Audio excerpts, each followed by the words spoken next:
अच्छा बच्चों, हम बात करते हैं पार्ट्स ऑफ स्पीच की। पार्ट्स ऑफ स्पीच क्या है? हमारा आज के लेक्चर का फोकस है इंग्लिश ग्रामर इन यूज के ऊपर और प्रोनाउंसिएशन के ऊपर। उसमें पहली चीज क्या आती है? पार्ट्स ऑफ स्पीच आते हैं। पार्ट्स ऑफ स्पीच क्या है? पार्ट्स ऑफ स्पीच ऐसी कैटेगरीज हैं जिनमें वर्ड्स को उनके ग्रामेटिकल फंक्शन की बेस पर या सेंटेंस में उनके रोल की बेस पर डिवाइड किया गया है कि एक लफ्ज जो है वो सेंटेंस में क्या काम कर रहा है। ठीक है। लिंग्विस्टिक्स क्या है? लिंग्विस्टिक्स ब्रांच ऑफ इंग्लिश है जो डील करती है कि किस सिचुएशन में आपने किस तरह से बोलना है, जो डील करती है ग्रामर से, जो डील करती है आपके साउंड से। अच्छा, they are 8 major parts of speech in English. ये चीज आपने याद रखनी है। कुछ ग्रामेरियन कहते हैं कि आर्टिकल द और आ जो है वो भी पार्ट ऑफ स्पीच है, लेकिन वो पार्ट ऑफ स्पीच नहीं है। यह बात आपने याद रखनी है। There are only 8 part of speech in English language. The very first one is noun. Noun क्या है? आपको कहा जाता है कि नाउन नाम है, जिसे उर्दू में हम इसम कहते हैं। ठीक है। लेकिन नाउन क्या है? नाउन एक वर्ड है जो कि रिप्रेजेंट कर सकता है किसी पर्सन को, किसी भी प्लेस को, किसी भी थिंग को या किसी भी आइडिया को। आइडिया अब आपके लिए नई चीज है, जैसे कि लव और हेट जो है वो आइडिया है। इंथ्यूजियाज्म जो है वो आइडिया है। ठीक है। अब हमारे नाउन को हम फर्दली जब क्लासीफाई कर लेते हैं, उसमें एक कॉमन नाउन आ जाएगा या प्रॉपर नाउन आ जाएगा। बुक है एक प्रॉपर नाउन, एक स्पेसिफिक नाम जिसे हम जॉन कह सकते हैं, वो होगा। अ, हम इन्हें इन डेप्थ भी पढ़ेंगे नेक्स्ट लेक्चर्स में। अभी हम ओवरव्यू ले रहे हैं। ठीक है ना। फिर प्रोनाउन क्या है? प्रोनाउन एक ऐसा वर्ड है जो कि नाउन की प्लेस पे यूज होता है। फॉर एग्जाम्पल मैं कहूँ, Aamna is a good girl, Aamna wakes up early in the morning and Aamna loves to go on the walk. तो वो कितना बुरा लग रहा है। बजाय इसके मैं कहूँ, Aamna is a good girl, she wakes up early in the morning and go for a walk। तो ये सेंटेंस जो है वो ऑटोमेटिकली बेटर हो जाएगा कि हमने आमना को शी के साथ रिप्लेस कर दिया। तो क्या है? प्रोनाउन जो है ये रिप्लेसमेंट है नाउन की, जो कि रेपिटेशन को कम करता है और सेंटेंस को लेस खम्बरसम बनाता है। खम्बरसम हम कहते हैं ऐसी चीज जो बहुत ज्यादा उलझी हुई हो। अब प्रोनाउंस में ही, शी, इट, दे, वी भी प्रोनाउन है। पर्सनल प्रोनाउंस भी हो सकते हैं। आई, यू, ही हो सकते हैं। पोजेसिव प्रोनाउंस भी हो सकते हैं, जैसे माइन, योर्स, हिज। पोजेसिव क्या है? कि मलकियत को जो जाहिर करने वाली चीजें हो, उन्हें हम पोजेसिव कहते हैं।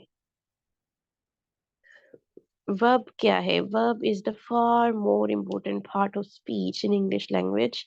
क्यों वर्ब इतना ज्यादा इम्पोर्टेंट है? क्योंकि वर्ब पे बेस करते हैं हमारे सेंटेंसेस, सॉरी टेंसेस जो है हमारे, वो किस पे बेस करते हैं? वो वर्ब पे। वर्ब क्या है? वर्ब को कहा जाता है कि वर्ब ऐसा वर्ड है जो जमाने को इंडिकेट करता है। ठीक है। एक्शन, अकरेंस और स्टेट ऑफ बीइंग को एक्सप्लेन करता है at a certain time. Verbs जो है उनकी बेस पे हम 3 टेंसेस बनाते हैं, पास्ट, प्रेजेंट और फ्यूचर। और अगर आपको ये क्वेश्चन आए कि इंग्लिश लैंग्वेज में कितने टेंसेस हैं, तो कितने टेंसेस हैं? 3 टेंसेस हैं। जो आप लोग 12 कहते हैं ना, उसके आगे इंडेफिनेट को भी डाल लिया, सिंपल को भी डाल लिया, वो नहीं है। There are only 3 tenses in English language. ठीक है। अब वर्ब जो है वो एक्शन को बताता है, जैसे शी सिंग्स ब्यूटिफुली। अब वो बहुत खूबसूरत गाती है, तो जो सिंग्स है गाना, वो क्या है? वो वर्ब है। They are playing football. अब जो प्लेइंग है वो जो है वो एक्शन है कि क्या हो रहा है, तो वो क्या है? वो हमारा वर्ब है। एडजेक्टिव क्या है? एडजेक्टिव एक ऐसा वर्ड है जो कि मॉडिफाई करता है नाउन को या प्रोनाउन को और मजीद इंफॉर्मेशन देता है अबाउट देयर क्वालिटीज और देयर एट्रीब्यूट्स। कि हमने एक बंदा को हम जानने लगे हैं, तो अब उसके बारे में मजीद इंफॉर्मेशन कौन सा वर्ड देगा हमें? जो एडजेक्टिव देगा। एडजेक्टिव हमें किन किन चीजों के बारे में बताता है? एडजेक्टिव हमें बताता है about the size, colour, shape और opinion. For example, a tall building. Tall जो है वो एडजेक्टिव है जो कि नाउन बिल्डिंग को डिस्क्राइब कर रहा है कि वो बिल्डिंग कैसी है, और एडजेक्टिव ओपिनियन कैसे हुए।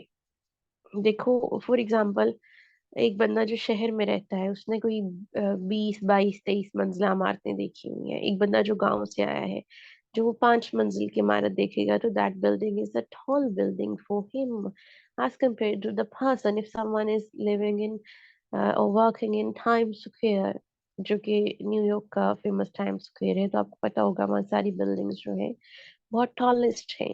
तो उस बंदे के लिए जो 5 फीट की बिल्डिंग होगी, that's not a tall building. तो इस तरह से ओपिनियंस जो हैं वो इफेक्ट करते हैं आपके पर्सपेक्टिव को इन एडजेक्टिव। एडवर्ब क्या है? एडवर्ब एक ऐसा वर्ब है जो कि मॉडिफाई करता है वर्ब को, एडजेक्टिव को या एन अदर वर्ब को, और हमें इंफॉर्मेशन देता है किस चीज के बारे में। हाउ कैसे, व्हेन कहाँ, व्हेन कब, वेयर कहाँ, टू व्हाट एक्सटेंट किस हद तक।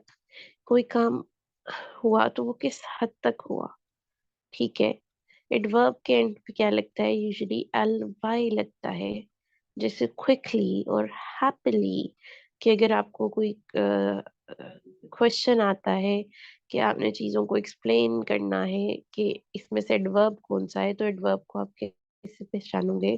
कि उसके एंड पे एल वाई लगा होगा। ठीक है। अच्छा, अब शी रैन क्विकली। रैन क्या है? एक वर्ब है। तो अब वो वर्ब जो है उसे हम किस तरह से मजीद मॉडिफाई कर रहे हैं, मजीद इंफॉर्मेशन उसके बारे में दे रहे हैं कि वो तेजी से भागती है। क्विकली जो है वो मॉडिफाई कर रहा है रैन को। प्रेपोजिशंस क्या है? प्रेपोजिशन वर्ड्स हैं जो कि रिलेशनशिप बताते हैं हमें नाउन या प्रोनाउन का with other words to words in the sentence. prepositions हमें बताती हैं लोकेशन के बारे में, टाइम के बारे में, डायरेक्शन के बारे में, और मैनर के बारे में। मैनर क्या है? कि कोई काम किस तरह से हुआ। prepositions की एग्जांपल्स क्या हैं? In, on, at, under, with. For example, the book is on the table. अब ऑन जो है वो preposition इंडिकेट कर रही है relationship between book and table. उसके बाद बेटा हमारे पास आ जाती हैं कंजंक्शंस। कंजंक्शंस क्या है? ये ऐसे वर्ड्स हैं जो कि कनेक्ट करते हैं वर्ड्स को, फ्रेजेस को या क्लासेस को विद इन अ सेंटेंस, और also help us to establish relationship and indicate how ideas are related. ये हम बताते हैं कि वर्ड्स, फ्रेजेस या क्लासेस किस तरह से आपस में कनेक्ट हो सकते हैं। ठीक है। और दो रिलेटेड आइडियाज को किस तरह से इकट्ठा किया जा सकता है by establishing a relationship. For example, if I like pizza and I like pasta, तो क्या है कि दो अलग अलग जुमले जो है वो बड़े अजीब लग रहे हैं। तो मैंने क्या किया? मैंने कहा आई लाइक पिज्जा एंड पास्ता। मैंने अ, एक कंजंक्शन ले ली जिसका नाम एंड है। उसने क्या किया? मेरे दोनों नाउन को आपस में कनेक्ट कर दिया और मेरे एक सेंटेंस को ज्यादा कोहेरेंट बना दिया। इंटरजेक्शंस क्या है? इंटरजेक्शंस ऐसे वर्ड्स और फ्रेजेस हैं जो एक्सप्रेस करते हैं स्ट्रॉन्ग इमोशंस को या सडन रिएक्शंस को।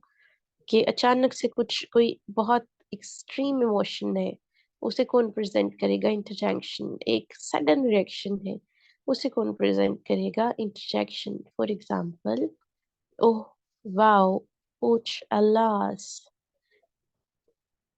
Exclamation mark. ये जो है साइन, इसे हम एक्सक्लेमेशन मार्क कहते हैं, जिसे उर्दू में नदाया या फजाइया कहा जाता है।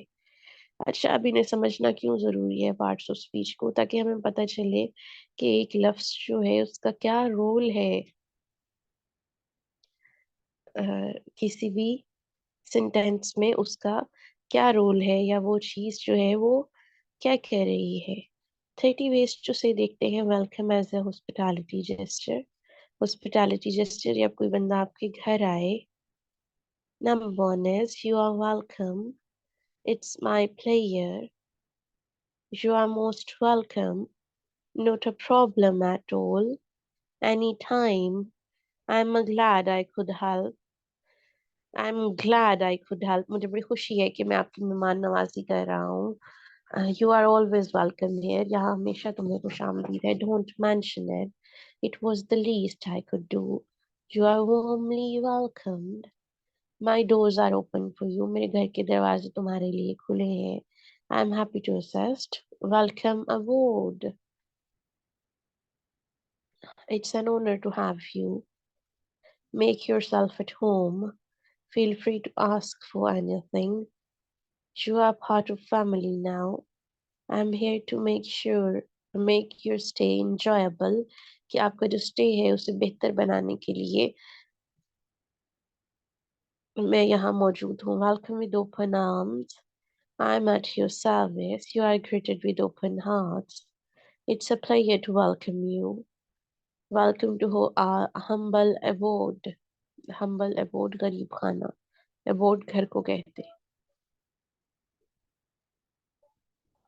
Your presence is cherished. कि तुम्हारी मौजूदगी से खुशी मिलती है. Thank you for being here. यहाँ मौजूद होने का शुक्रिया. Welcome and enjoy your time. You have come to the right place. The player is all mine. इस वर्ड को आपने all पढ़ना है, all नहीं पढ़ना किसी ने, ठीक है? Welcome and make memories. You are embarrassed with hospitality. अच्छा, ये अब क्यों फ्रेजेस चूज करते हैं हम, ताकि अगले बंदे को वार्म फील हो. अच्छा, अब हम देखते हैं कि थैंक यू के रिस्पॉन्स में हम किस तरह से यू आर वेलकम कह सकते हैं. You are welcome. Not a problem. No problem. कोई मसला नहीं. Don't mention it. इसके बारे में बात ना करो. It was my pleasure. कि मुझे ये करके बहुत खुशी हुई. You are very welcome. Any time. Glad I could help. It's all good. Not a big deal. You got it. I'm happy to assist. Happy to assist. क्या आपको assist करके, आपकी मदद करके बहुत खुश हूँ. Happy to assist कब लगाते हैं? जब हम किसी अपने से बड़े बंदे की help कर रहे हो. You are absolutely welcome. My pleasure to help. No worries. It's no trouble at all. I'm here for you.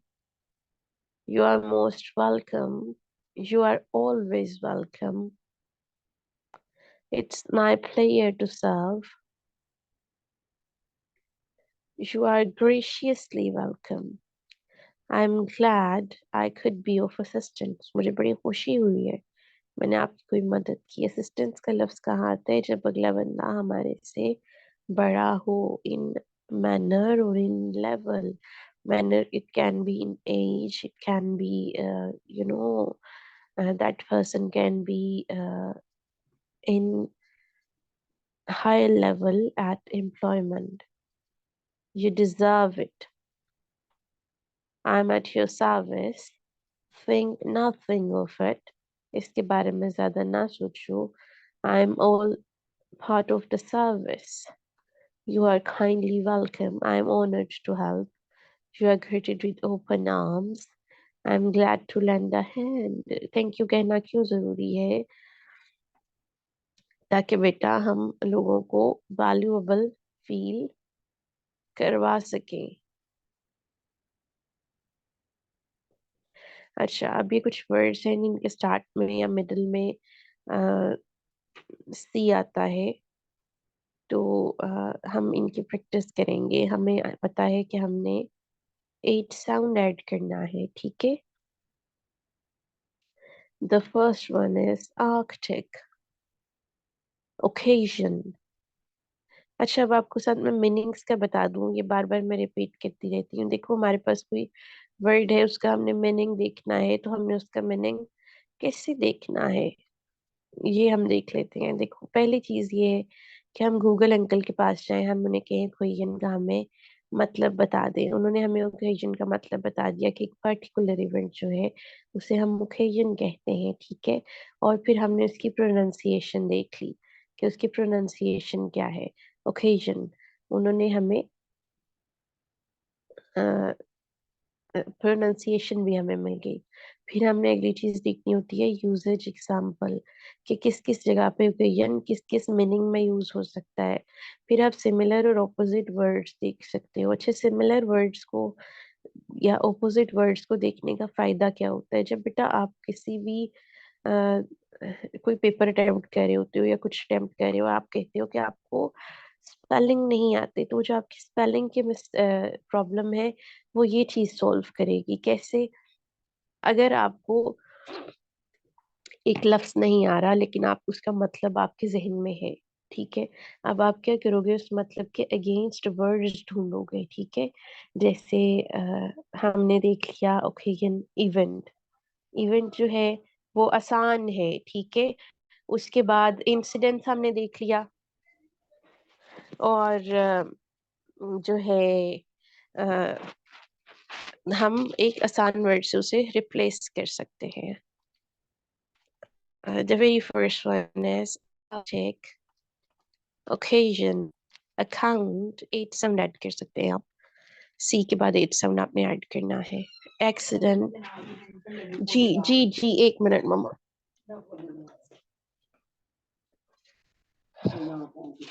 Accident, occupy, oceanic, recycle, crucial,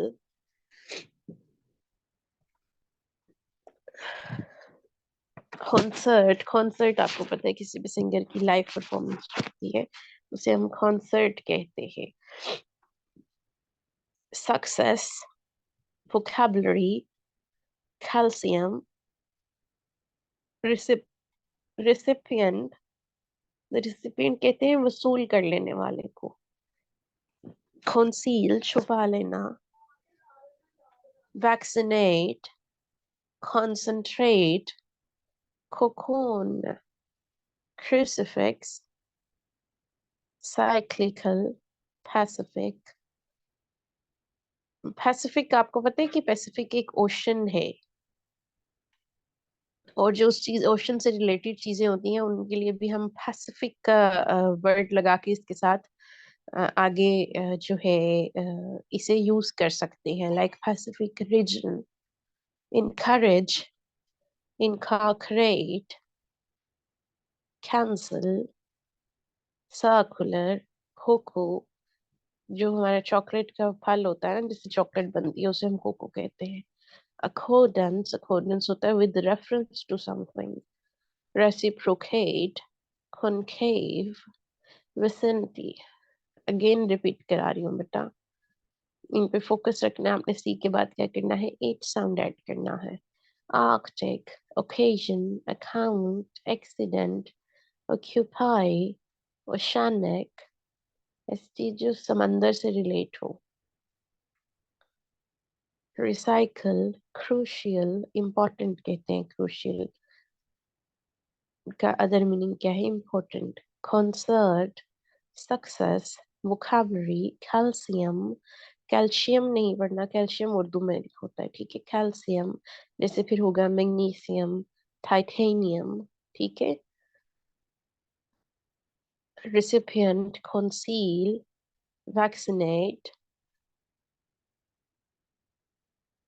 concentrate, cocoon, crucifix, crucial, pacific, encourage, recollect, incorporate, cancel, circular, cocoa, concave, एक minute sorry, cocoa, accordance, reciprocate, concave। ठीक है बेटा, इन सब के साथ आपने क्या करना है? इन सारे लफ्जों के साथ 8 साउंड ऐड करना है। अगली चीज क्या है कि ये आपकी वोकेबलरी में भी हेल्पफुल होते हैं। कैसे वोकेबलरी में हेल्पफुल होंगे? कि जब आप इन्हें याद करने के साथ साथ इनका देखोगे कि आप ने इन्हें अप्लाई कैसे करना है। तो ये चीजें जो है ये आपके काम आएंगी। टंग ट्विस्टर्स देख लेते हैं, पहले 2 सेट हमने पढ़े थे, दोबारा रिपीट कर देती हूँ। Peter Piper picked a pack of pickled papers। P के बाद भी हम एट साउंड ऐड कर रहे हैं, ठीक है। A pack of pickled papers Peter Piper picked। If Peter Piper picked a pack of pickled papers, where's the pack of pickled papers Peter Piper picked? Betty Butcher bought some butter। bought कहते हैं खरीदने को। But she said the butter's bitter. If I put it in my batter, it will make my batter bitter. But a bit of butter will make my batter better. So that was better. Betty Butcher bought a bit of better butter. How much wood would a woodchuck chuck if a woodchuck could chuck wood?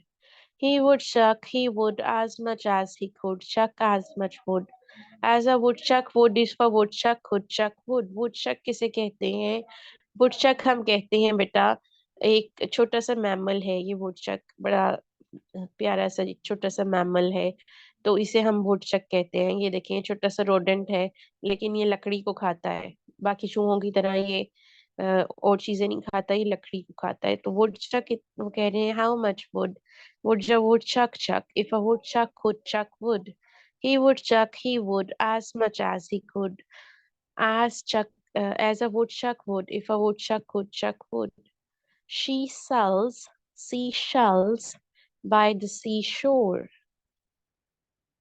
She sells seashells by the seashore। कि वो समंदर के किनारे घोंगे और सिपियां बेचती है।